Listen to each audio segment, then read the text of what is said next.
So yesterday we left the teacher and the taught somewhere in the jungle.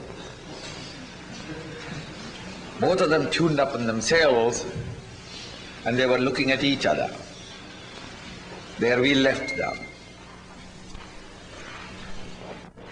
Before the teacher and the taught start the business of communication for which they have come, a certain special harmony is to be set up between the teacher and the taught. And that is achieved by both of them lifting their minds to one and the same altar in devotion and surrender, invoking inner tranquility and peace. Peace there means the mind at rest, peaceful. When it is the mind is peaceful, alertness and vigilance are already there in the student and the teacher. The strive for the effort of the spiritual student is to discover that quietude, that peace. Thus, peace invocation, Shanti, peace, but a chant, an invocation. A chant, a few words expressed in order to invoke that inner peace. Again, even that by the grace of the infinite. This attitude is the attitude of true prayer. Prayer is not beggary. Prayer is uplifting our mind to certain creative ideals. And through that exposure, the mind gets surcharged with the peace that is already in the mind. It's an invocation. It is already with us. Only we are invoking it.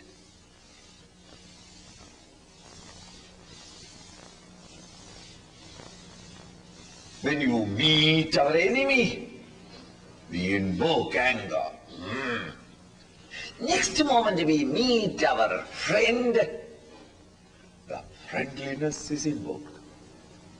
Next you meet your father, respect is invoked. Next you meet your teacher, our reverence for him is invoked. We don't show reverence to the enemy. We don't show friendliness to enemy. We don't show enmity with a friend.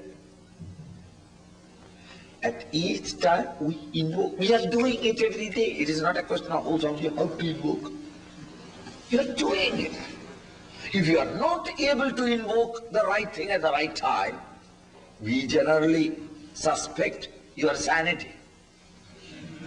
You know, something wrong with that guy. He came and became angry with me for unnecessarily. We are bosom friends. To a friend, if you show enmity, there is something wrong. With an enemy, you go and embrace him. Something wrong with him. Invoke it. We are doing it. To invoke the peace that is already in us. By allowing the mind to expose, or for exposure with the higher ideal, is really prayer. And that's the so these Shanti parts are the best prayer medium. And it can be, apart from these, by remembering his glory, his benefits, or his munificence, his love, his tenderness. We can invoke it in 1,000 ways.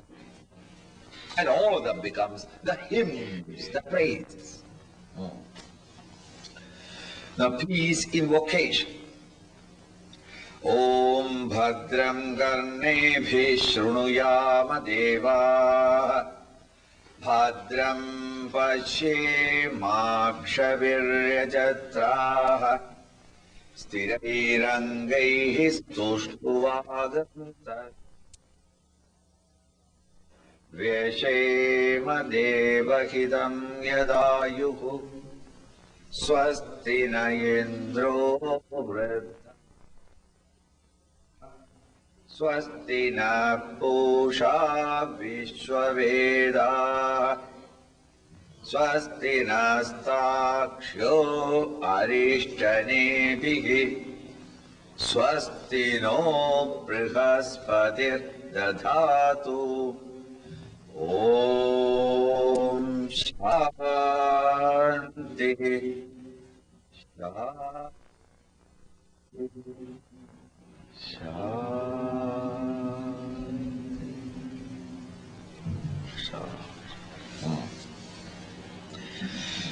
The invocation, unless we understand the significance or the meaning of it, cannot bring about any exposure because the mind is not exposed to mere sound and prattling. The mind can be lifted only when we understand the significance or the meaning of it. Om Bhadram Karnebhi Shrunayama Devaha, O Yamadevaha, O adorable Devas. Now, at this moment, we don't know who they are. O Lords, O gods, meaning, O those mighty forces that are controlling and governing, presiding over all the sense organs. Bhadram, let good auspiciousness be. Karnebhi Shruyama, may we all hear nothing but auspiciousness. Think? If this is our demand, think in terms of a community where the members, each one of them, their greatest demand in life is, may we hear nothing but auspiciousness. Naturally, since I want to hear nothing but auspiciousness, good, nothing evil or inauspicious will come out of my mouth. Because the first guy who will be listening is me, myself. Thus each member, every member in the community will be always thinking or talking of the higher and not of the vicious or the criminal or the sensuous. Now the teacher and the student together pray, O Lord, please bless us. What is it that you want to bless it? Bhadram, that which is auspicious, that which is creative, that which never takes our mind into the world of OET, but that which brings my mind to the inspiring moods of contemplative quietude. May such things all of us hear. Bhadram, auspicious, that which is auspicious, karnebhi, by the ears, shrunuyama, first person plural, may we always listen good things only, O God, because at this moment we have no control over it. Bhadram Pashye Makshabhir Yajatraha, O Yajatraha, those, O Lords or God, who is to be invoked by all our sacrifices or by our worships, O worshipful ones, may we all see nothing but auspiciousness. When our demand as a group or a community, when everyone is demanding, we see nothing but auspiciousness. Naturally, the whole area where we are going about will be clean, ecology, ourselves clean, our behavior will be decent. Why? Because I don't want anybody to see inauspiciousness. Isn't it? So there will be no question of, should I clean this place or not? Why? I don't want to see anything inauspicious. And none of us want to see inauspiciousness. So everyone's behavior would be such that there is no inauspiciousness for others to recognize. others to suffer. May we thus hear only auspicious things. O Lord, may we only see auspicious things, because these are the sense organs by which the mind is tempted away. May we see nothing but auspiciousness. Again, stirai angai, anga limbs, with firm limbs. Not that, since I am a spiritual student, why do I care for the world outside? Why do I care for my body? No, you have to care for them. You must be really take a great concern about the beauty and all rhythm and suggestiveness in the outer world, that my behavior must bring in your mind the ideals or higher ideas and truths, and not pull you down to the sensuality.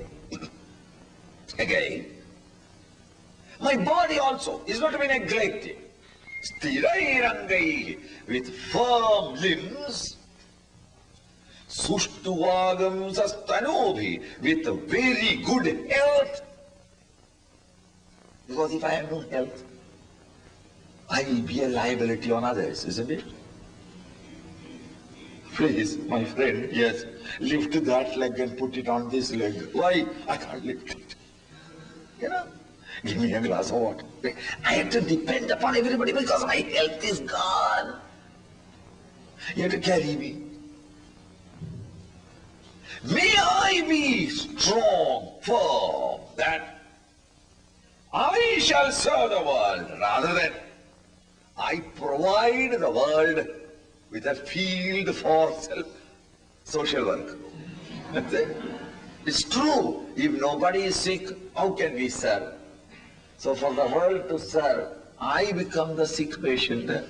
No, sir. Let somebody else become the sick if necessary. But I would like to be hale and hearty in order that I may serve the world. That may my limbs be firm, eyes bright, ears bright. Let the sense organs be all bright and brilliant. Let my general health be bright. Not that fat, and not that sense. Fiery, with a lot of vitality, energy. May my body be strong. Devahidam yadayu, and O Lord, may I live in this firm, healthy condition, the entire span of life that has been attributed or given to me by Thee. Thou hast the greatest wisdom. Thou knowest the best. I am not asking for 1 day extra. Let me live tomorrow also. Oh Lord, don't tell me now, 15th up to 15th, 16th. No extension is requested.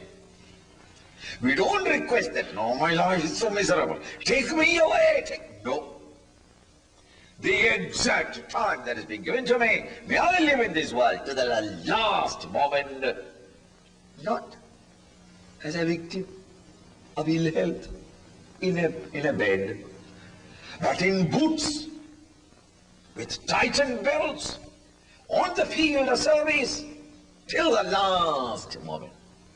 And when the time comes, I shall cheerfully collapse where I am standing. But let me collapse in the field of service of Thy great mission. That sort of Devahitam yadayuh Swastina Indro Vritthashravaha, that ancient Shrava, the famous one, Indra, the king of gods, may he bless us. Swastina, may he bless us with goodness. Indra, may Indra bless us. Indra, Varuna, etc. were the gods of the Vedic period. So it's something like saying that may Jesus bless us. May Shiva bless us. May Krishna bless us. And that at this moment when we say that, what it comes to our mind, that must have been the attitude and the emotion that came to the students who just came from home to the teacher to study. So may Indra bless us, Swastina Pusha Vishwavedaha. May Pushan, the nourisher, in capital letter. The one solitary single nourisher who nourishes all life in the world is the sun. May that nourisher, may the Lord Sun bless us all. Sustinas Taksho Arishtanebhi. Taksha, breeze. The Lord of the breeze, the wind, the breeze. May it bless us with good health, because the breeze is supposed to be the one who keeps breath, the ones who keep the health, in the sense that the wind is there, the movement is there, all the putrefaction in the atmosphere is removed. If on the other hand there is no movement of air, a room that has been airtight, locked for some time, when you open up, isn't it? At the end of the weekend, when you come back home and open, and the first guy who enters, only 2 days, and yet the stink. Why? Because the air had no chance of moving. If on the other hand the windows are slightly open and then the air comes and goes away, the entire atmosphere becomes healthy, life-giving. Stagnant air is poisonous, becomes poisonous. So that the moving breeze, the Lord, or the moving breeze is considered to be the one who is in charge of health or ending diseases, and therefore, O Lord, bless us. And in the ashram, in the Himalayan valleys, there are no hospitals. So if a Swami or a student seeker is ill, we give him Ganges water. That's medicine. When you are thirsty, Ganges water, medicine. If you are very hungry, Ganges water can satisfy. And if you are dead, put him in the Ganges. That's it. Because there is the people who have come there also is in that mental mood and attitude. Honestly speaking, about 10 years I was there. And in the 10 years, I tell you, I had not even had a headache. Though the food that I was eating, any doctor or modern medical man would say that this is not food. You are starving there. Your starvation diet. We eat and some dal water. And that water is plenty of water they give, a colored water, with 2 or 3 dal pieces floating on the surface. And the entire joy of eating is catching it. You can't. Now this food, once a day you get. This is all. And the atta or the flour that is used is half bran and half the seed. Almost like cattle. But then that's all that is available in the free kitchen. And we take it. But I tell you, I never was so healthy, except those 10 years. No milk, no tea, no coffee. Because tea and coffee, then you want milk, and then you want sugar, and there is nothing, no money with you, and nothing, nobody comes here. So when you are thirsty, you take a cup of coffee, have a cup of Ganges water, coffee. Early morning it becomes milk. After dinner it is coffee. In between, whenever you want it, it can become Coca-Cola, 7-Up, all Ganges water. That is all that is available. Yet, the mind is in such an inspired mood. It doesn't, honestly. Arishtaneme Sostino Brahaspadir Dadhad. Brahaspati is the guru of gods or the angels in the heavens. So he is in the exchequer or the spiritual treasure house. So the concept of the Vedic period was that Brihaspati is the Lord or the teacher of teachers who is in charge of the spiritual wealth in each one of us. So may Brihaspati bless us, meaning as students O Lord, may I not forget what I have studied. May I learn to make use of what I have studied. May the knowledge in me is not a fixed deposit, but liquid cash in my pocket, that I can exchange it at all moments. Not as a treasure somewhere dug, somewhere buried deep down. Let the knowledge be, my understanding of the spiritual knowledge that I gained through my teacher, be ever available in my bosom for me to add a beauty and efficiency in my encounters with the world outside. Viraspadir Om, Om, the Supreme, Om, the reality, O Lord, O Master, O Supreme, Shanti, Shanti, Shanti, Shanti, peace be, peace be, peace be.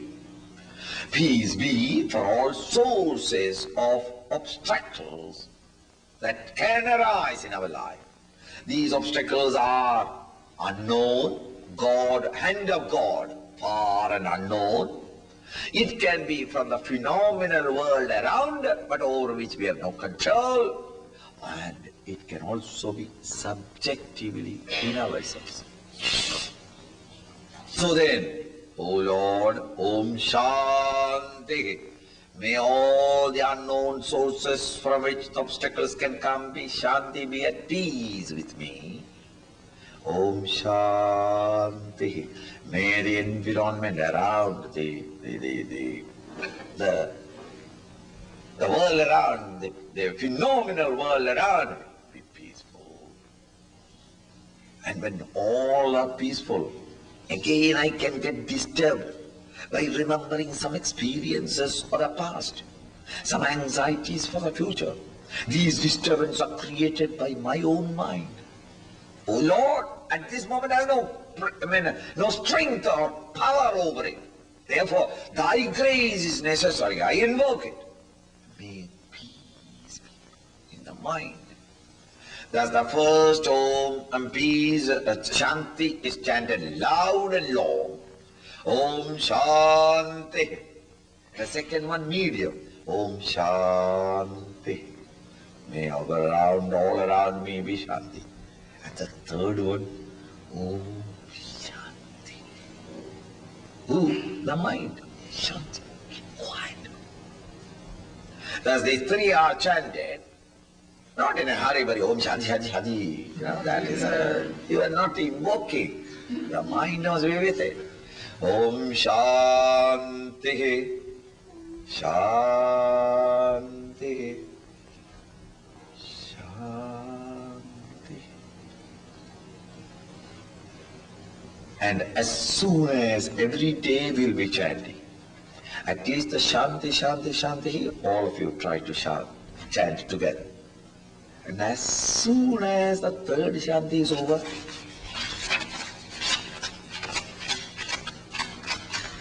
everybody taking the book, opening the bag. No? Invoke the Shanti, not by saying Shanti, Shanti, Shanti. And no, invoke it. Keep quiet and give the mind time to get Shanti. Let the Lord bring that Shanti. After all, it is not anywhere here. This peace or Shanti is not anywhere near about. He has to bring it from far away. Give him a chance. Let him bring it. And it won't easily go into you also because you don't want it. Let him push it in and bring it and establish it. Then we start the talk. The class. Om Badangane Lila, chant.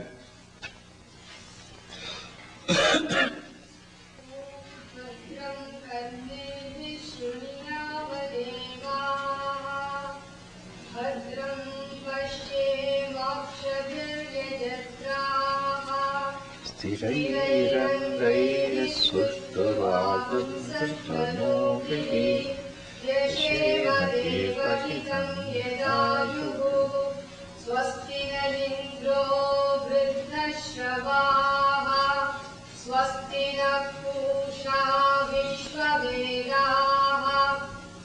स्वस्तिनस्ताक्ष्यो अरिष्टनेमिः Svasti no बृहस्पतिर्दधातु Om Shanti Shanti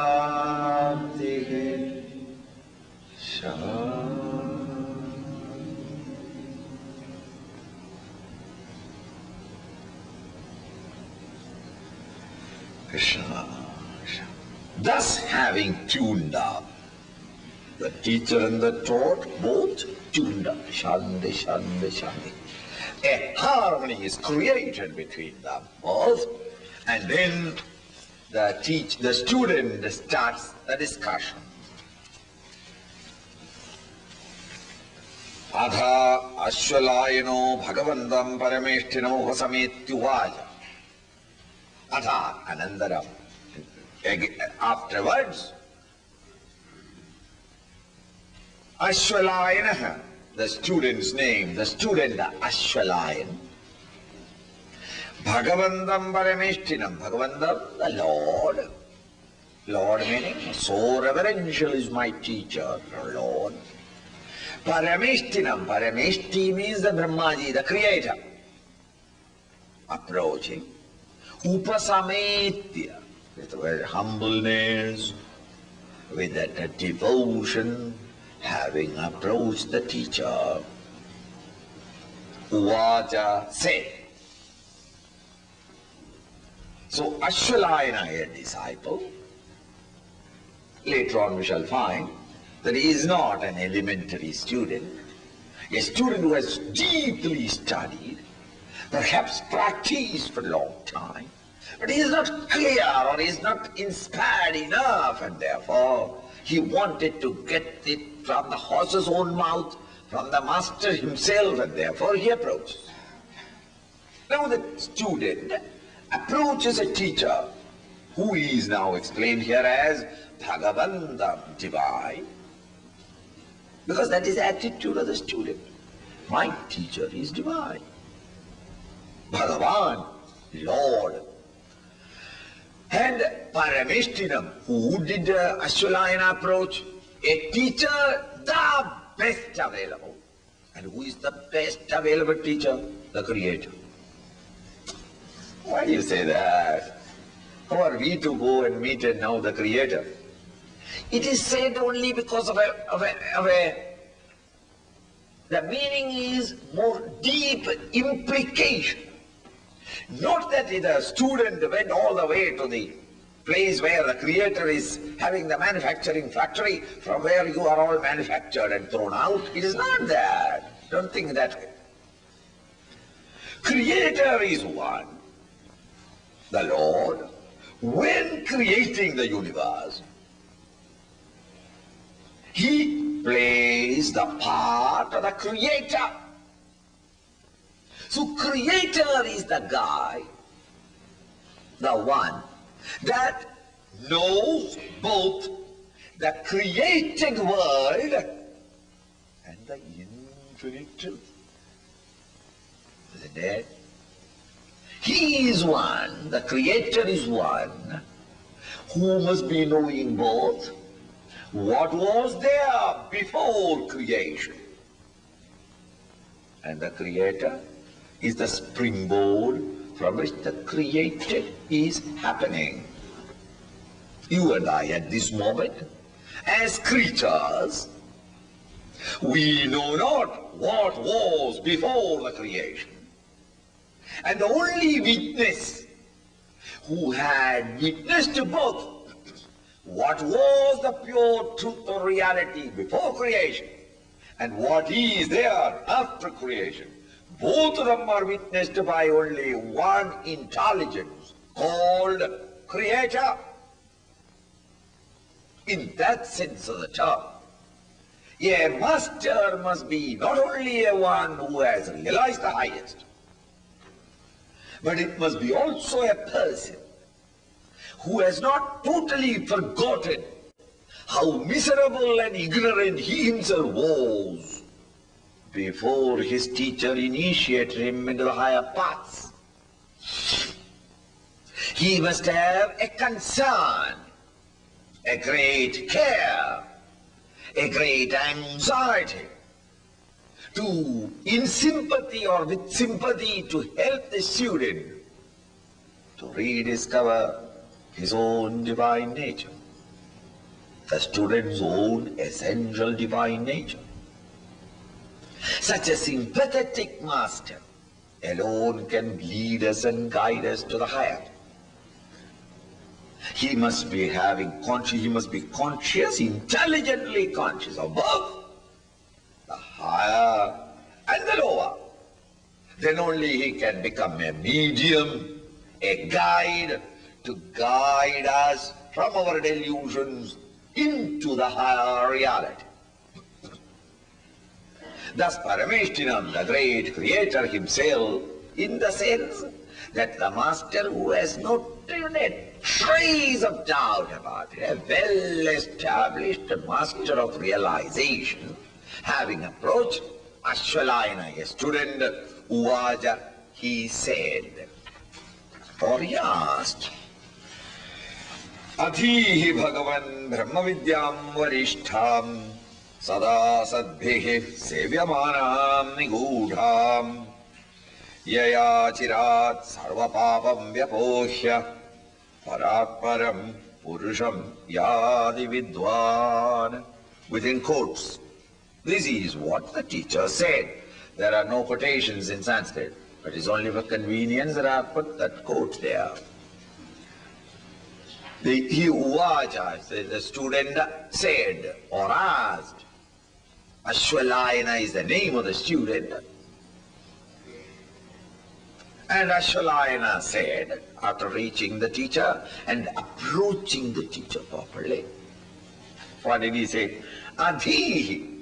Dhi means buddhi, the intellect. Adhi means bring into my intellect.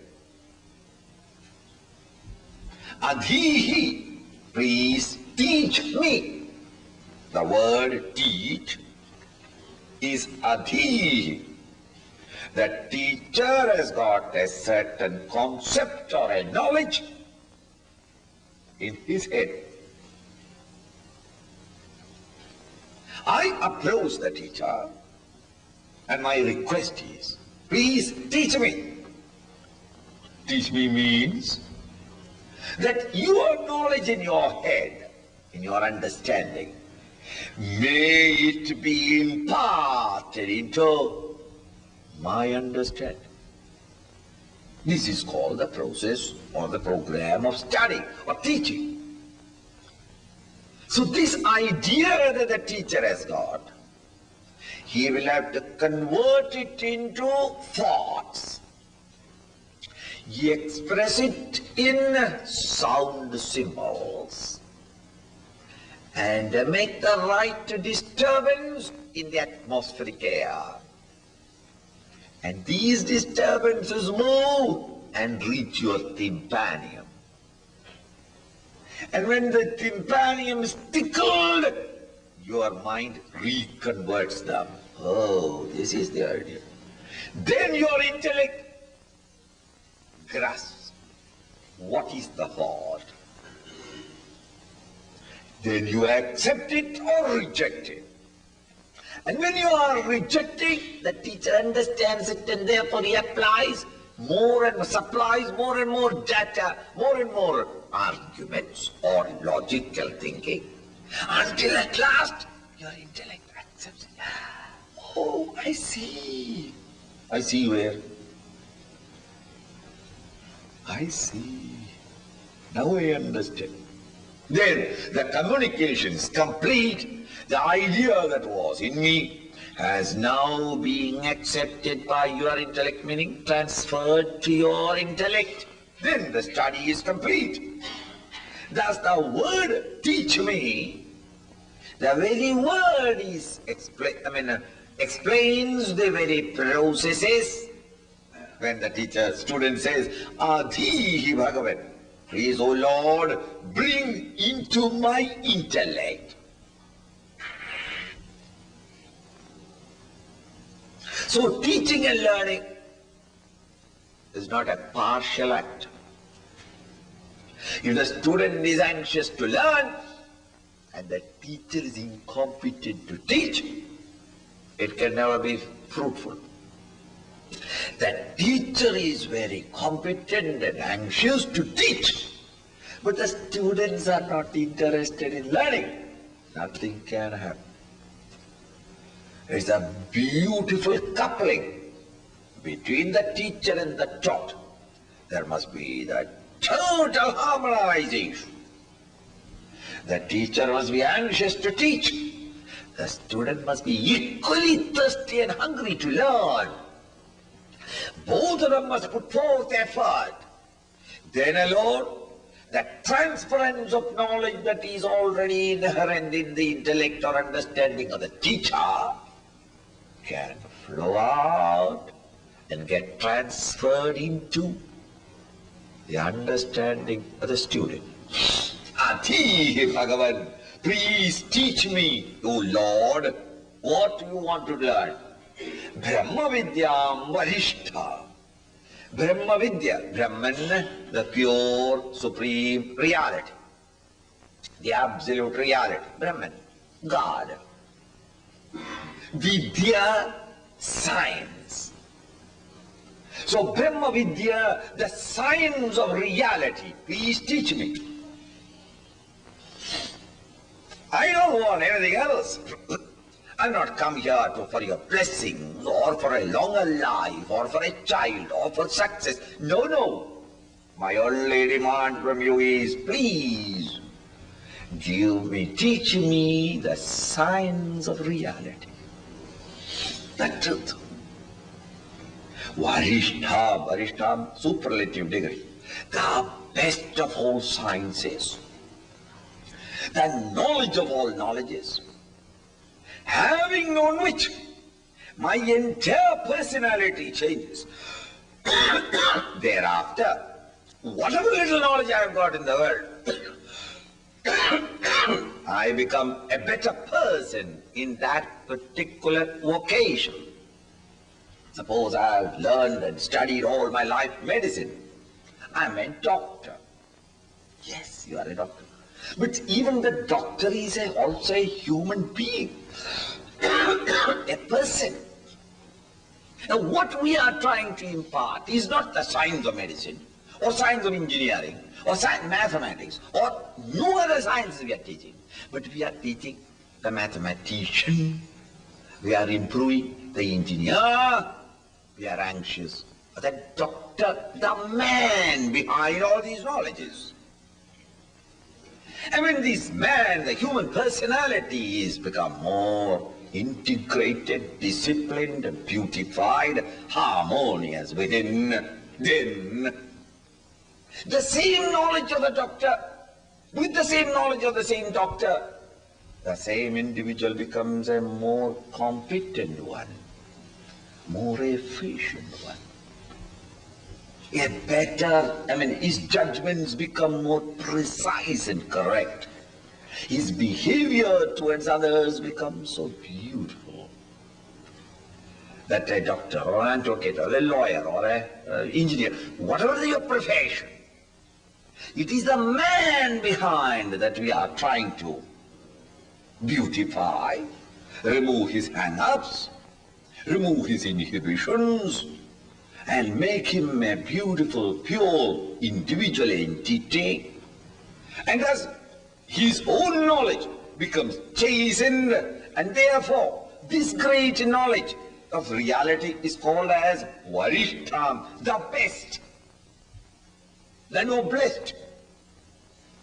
Sada sadbhi sevyamanam nigodham. And this is a knowledge, sada, at all times and all places. Sadbihi, good people, people who are seekers of reality. Sevyamanam, constantly serves, meaning constantly pursues. Teach me the science of reality, the noblest of all sciences, which is pursued by all intelligent seekers of a cultural living.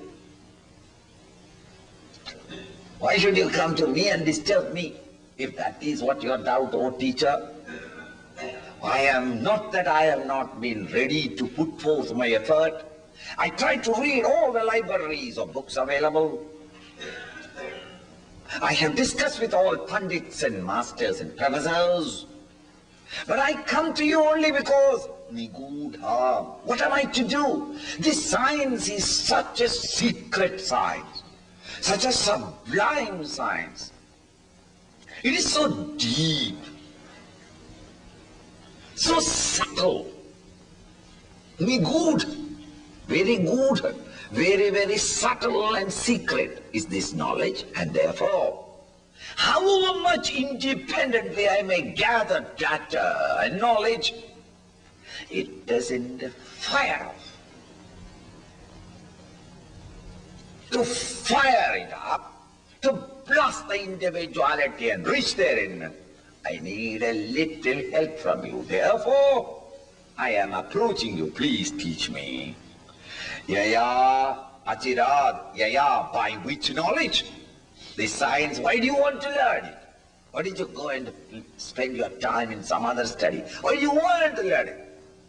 Because once I understand this truth, this true state of the state of Om, state of consciousness, Yaya, by which Achirad, ere long, teach me the knowledge clearly, so that ere long, soon enough, Sarva Papam Vyapohya, having exhausted all Papa sins, meaning vasanas. You give me this knowledge, please, so that I may reflect upon them, contemplate upon them. And by that contemplation, the vasanas are exhausted, burned up. And when the vasanas are reduced, M and I becomes peaceful and serene. And quieter the mind, greater the contemplation. And with that greater contemplativeness, when I contemplate upon your words, I shall become much more subtler, more vasanas are exhausted, mind becomes still quieter, and more contemplativeness. Thus a chain reaction shall take place in me until I explode into that experience divine. Please teach me. Parat param purusham yadi vidwan. Ultimately, vidwan, that wise man, the fulfilled one, shall come to yadi, come to, or shall go, shall reach Parat param, that which lies beyond the beyond. The beyond meaning, other than the world beyond, the world, the God, beyond the beyond. That supreme absolute essence that play the part of both the finite world and its creator, that essential one, the Father in heaven, that pure essence, may we come to experience it. For this, please, O teacher, teach me this great science. Please teach me. It's called Vidya, knowledge. Arthi, beggar. Vidyarthi is called a student. A student is one. As a student, we go to the teacher and beg, please give me the right knowledge.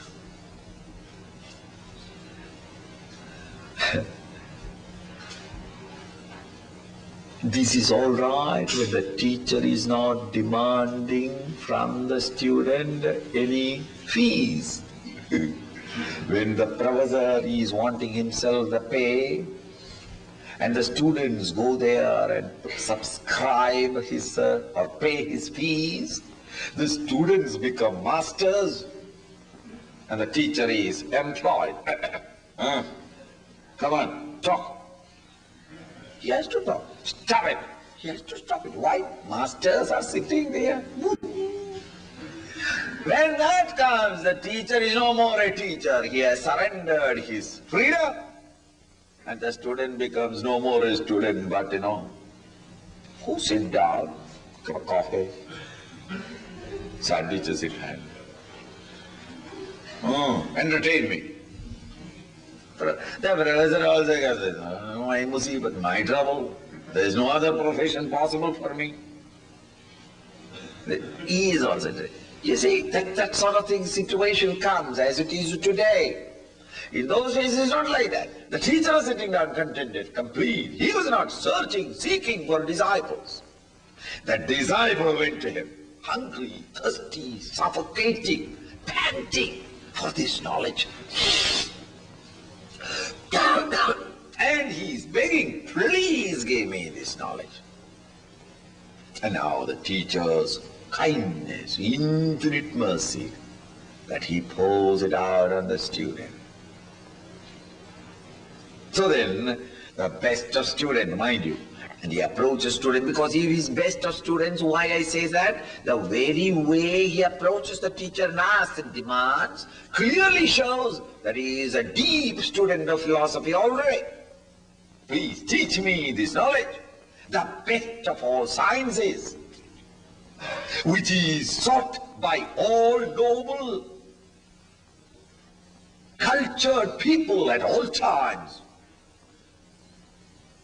And it is subtler than the subtlest words cannot express it, but words are to be contemplated upon and reached. Therefore I need a guide, your help, by knowing which, soon enough, in my efforts, certainly, I can come to experience that, directly experience, not books, not through teachers, but directly experience. That which lies beyond even the beyond. Beyond the beyond. That reality, please, teach me.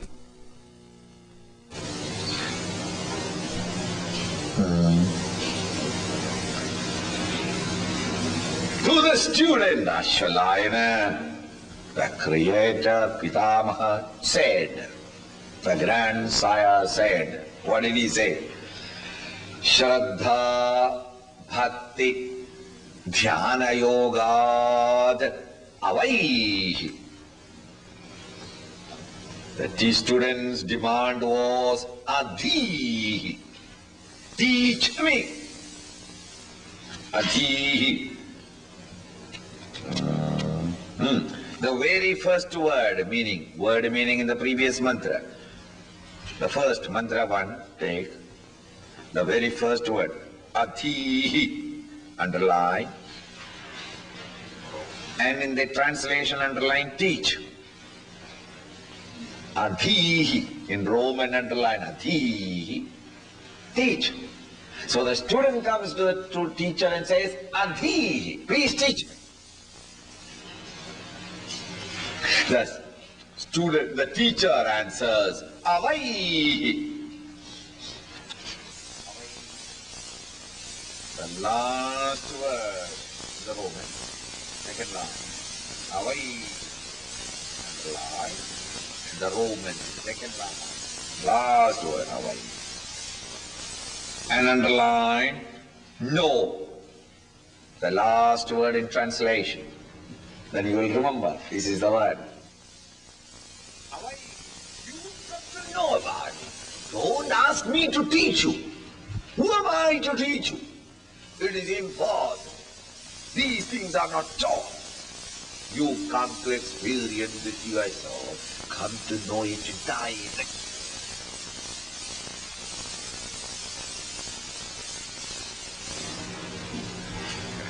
How can I come to know about it? 3 steps. Shraddha, Bhakti, Dhyana, Yogad. Through these 3 processes, through Shraddha, Bhakti, Dhyana, Yoga, Avai, come to know yourself. Don't hang on to me. Shraddha meaning faith, intellectual grasp or understanding of the nature of the reality. the more we understand the nature of the reality, the more our faith deepens. Faith tempered with, rooted in, reinforced by understanding. Shraddha, intellectual. Bhakti, devotion. A mere intellectual knowledge, however great you may be, you can become an erudite scholar. It's a pure consciousness. Conscious. But your heart is not involved. Head alone can never take you there. The heart must also be involved in our seeking. Therefore, bhakti, devotion to the Lord is also necessary. Love for the Lord. Understanding also is necessary. Mere love cannot take us there. Mere understanding can never take us there. Shraddha, we must cultivate more and more faith by increasing our appreciation, our intellectual understanding of what we are seeking, its nature. The logic behind it. Why seek? What is it that we are seeking? What is its nature? The more your understanding, the more deepens your faith in it. And that which you have thus understood and grasped as the mighty intelligence behind this wondrous universe, more and more your love should increase. Devotion must increase. As the teacher says, through Shraddha, understanding. Bhakti, devotion. Shraddha is the discipline for the head. Yes, the discipline by which the heart gets involved. Dhyana Yoga, the third Dhyana Yoga through meditation. Avaihi, come to explode into it and directly perceive or directly come to know what this great reality is. Don't depend upon me or the teacher. You come to know. The subject being, or the theme being objective science.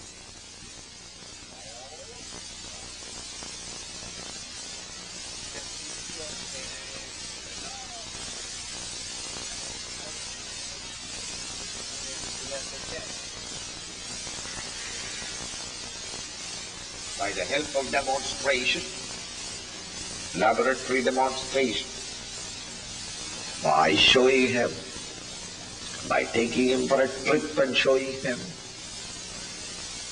by mathematical calculations show him. But when it comes to this highest of the subject of science of self-unfoldment,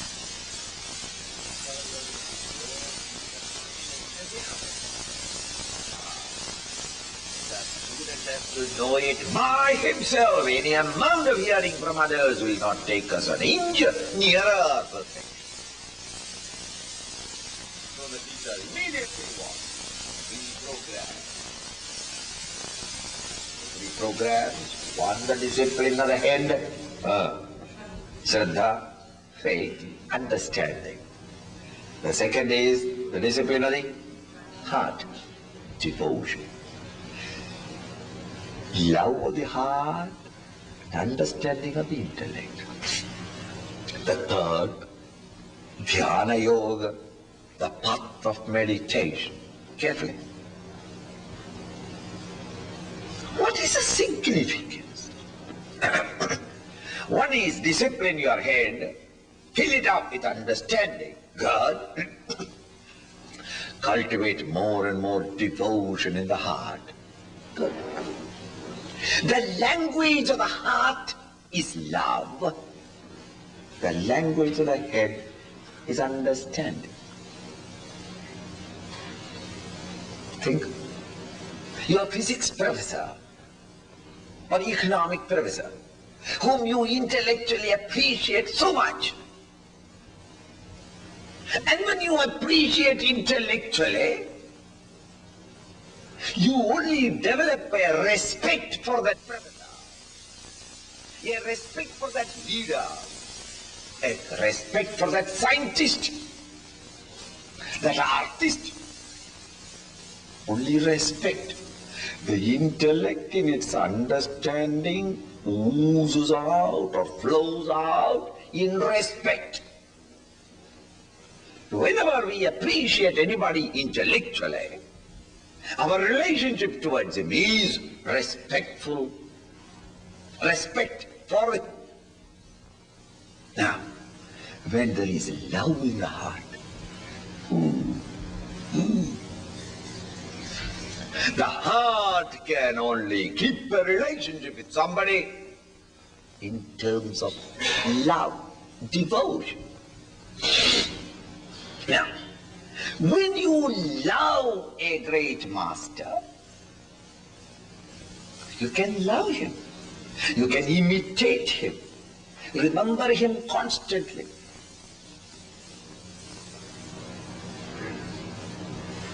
If you appreciate his books or works, we can respect him. Neither respect nor love can make you as great as him. But on the other hand, you both respect him and love him. Meaning, you surrender or hug on to him with both the head and the heart.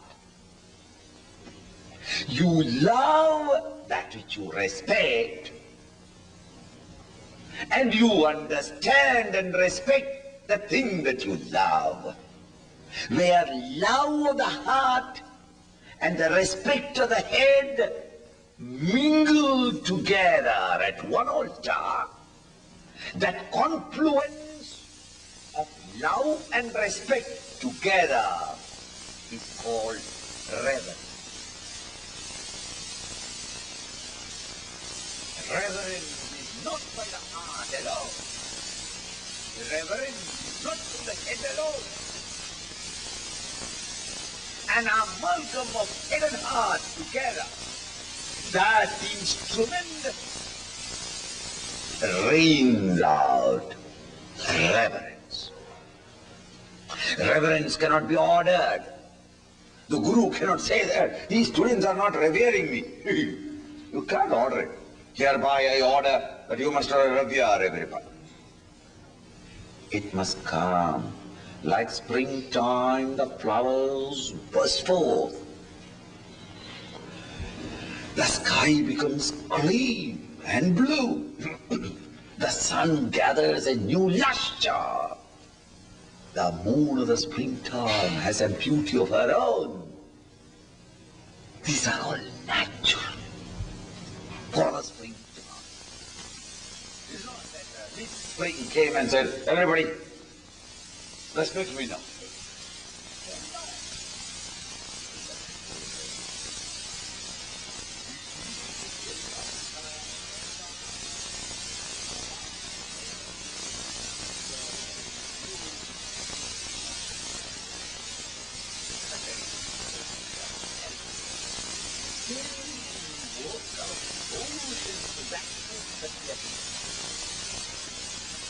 And where that individual in whom both the head and the heart has become one, through that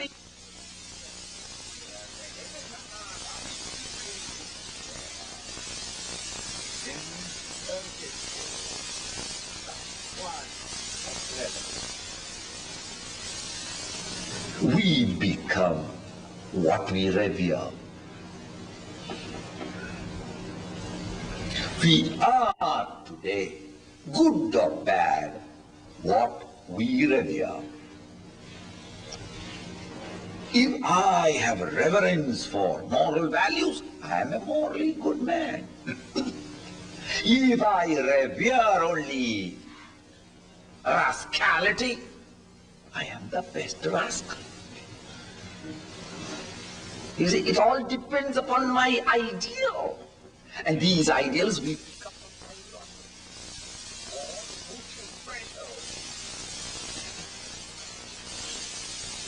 that a criminal nowadays, when they go for a correction, alas, he comes out of the jail a more perfect criminal. Why? There he's fed well, looked after well, medical help, everything is given for the physical body. But alas, he is not tutored, educated, re-educated to see the falseness of his present value and supply him with a reverential altar. Had he got an altar to revere, then he comes out, he's a totally different person. You become what you revere. Reverence is a thing that you cannot force anyone. Even we ourselves cannot force us to revere something. But there where our love and our respect mingle, our head and heart surrendered together at an altar, that commingling of love and respect together is called reverence, contemplation or meditation.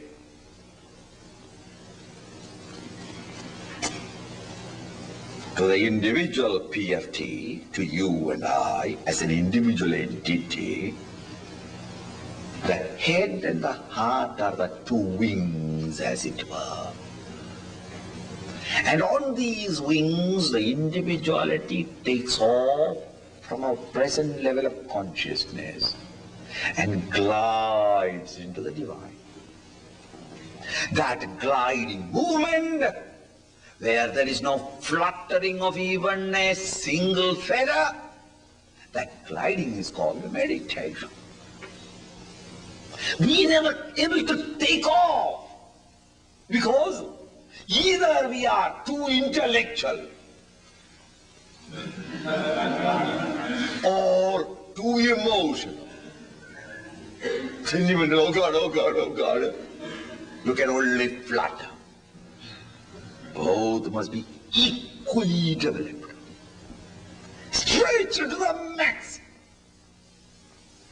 Such an individual takes off, and that taking off and gliding into the experience ineffable is called dhyana. Thus, Shraddha Bhakti Dhyana Yogad Avai. Come to experience this directly. Come to know. That is all the word that we can use. It is not an intellectual knowing. Come to directly perceive or directly experience this divine state, of which all scriptures are but stammering. None can express, none has successfully expressed what it is. But they have only given indications. In that direction, we must take off. Taking off is not possible unless both the head and the heart are got involved, and on the wings of the head and the heart, to take off and glide into it. Effortless ease, with a spontaneity which is essentially spiritual. That way, students, go and reach it. Don't depend. Don't sit down and say, I come to the camp. Teach me. Teach me. It's not asana pranayam to teach you. Asana pranayam can be taught because it is balancing, a particular twisting of the body, etc. But here it is just blooming into the reality. Self-unfoldment, man making signs. What can the teacher do? Not even nature and God can do anything now. Because nature and God has already made your physical body perfect. Now it is for you to develop your M&I, the head and the heart, and glide into your own divine status. Walk into your own chambers. You have walked out of it, and you are now in the cold outside, suffering and shuddering. But then you, the King of Kings, walk back to your own palace, where everybody is waiting for thy pleasure, to fulfill your wish. Walk in back. And in order to glide back, the equipment have been given to you. Only it is to be trimmed and made it meditation worthy. Fill up both the wings with gas. So fill up understanding, fill up devotion. The engine need not be started because it is eternally running. Only take off. And as the teacher points out, the three words, Shraddha, Bhakti, Dhyana, Yoga. By these processes, away, come to stand face to face with the reality, or come to awake into that your own nature. So the student asks, what did he ask? Adi.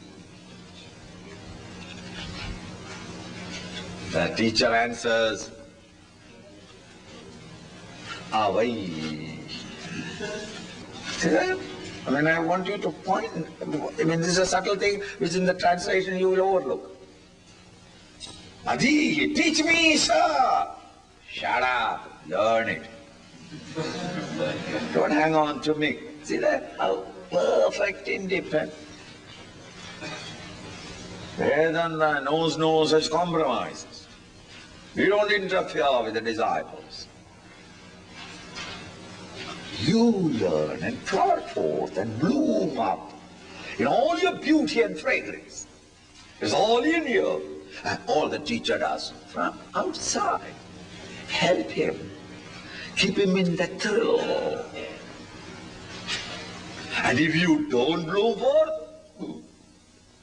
it is a wild bush. What can we do? We misunderstood it as a flowering tree. It has no flowers. It only eats, grows fat, that is all. Similarly, that book also studied, this book also studied, this plan also, that scheme and that plan and that technique, this technique, until at last what? Spiritually bloated, but spiritually never realized it. Understand? Then we generally dig all around, uproot it and throw it to the neighbor's house. What else can we do? Flower it. It is to come from it. Swamiji, why are you saying all these? Why not you directly teach us? How is it that every other science you go and tell him, please teach me management, okay? Economics, okay? Science, okay? History, okay? Everything in the world that I know as knowledge, somebody can teach me. And when I come to you for this great knowledge, you say, I don't know how to teach you. You learn it. Why are you leaving me all alone on the lurch? Probably you don't know it. You know, I mean, honest student doubts even. The teacher probably is marvelous. It's only a version, a dress he has taken up. A profession. It is not. Why is it so that I am not able to teach you directly?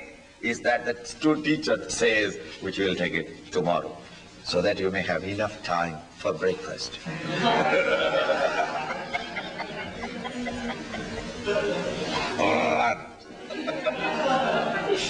Shambho Mario Mario.